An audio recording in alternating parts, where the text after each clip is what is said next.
Analysis of டிரான்சாக்ஷனில் example 8 வந்து பார்க்க போகிறோம். இப்போ இந்த டிரான்சாக்ஷனில் வந்து என்ன சொல்லியிருக்காங்க அப்படின்னு பார்த்தீங்கன்னா, sold goods to Mahesh on credit rupees 9,000. இப்போ பிஸ்னஸில் வந்து பார்த்தீங்கன்னா ஒரு சில கஸ்டமர் ரெடி கேஷாக கொடுப்பாங்க, ஒரு சில கஸ்டமர் வந்து கடனாகவும் வாங்கிட்டு போவாங்க.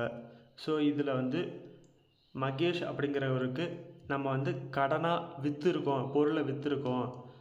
எவ்வளோ ரூபாய்னா 9,000 ரூபா.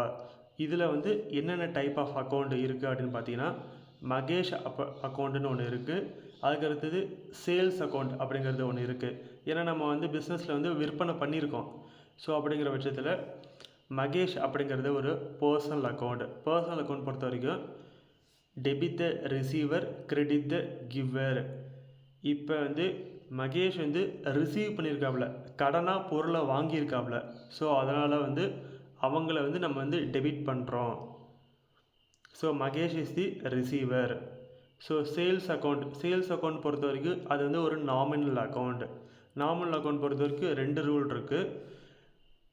Debit all expenses and losses, credit all incomes and gains.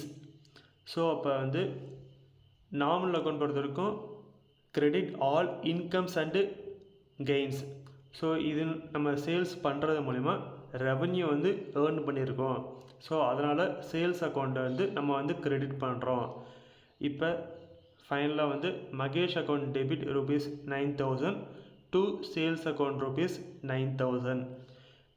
இந்த வீடியோவில் பயனுள்ள தகவல் கிடச்சிருந்தால் லைக் பண்ணுங்கள், ஷேர் பண்ணுங்கள், சப்ஸ்கிரைப் பண்ணுங்கள், மறக்காம பக்கத்தில் பெல் ஐகானை கிளிக் பண்ணுங்கள். தேங்க்யூ ஃபார் வாட்சிங் மை வீடியோ.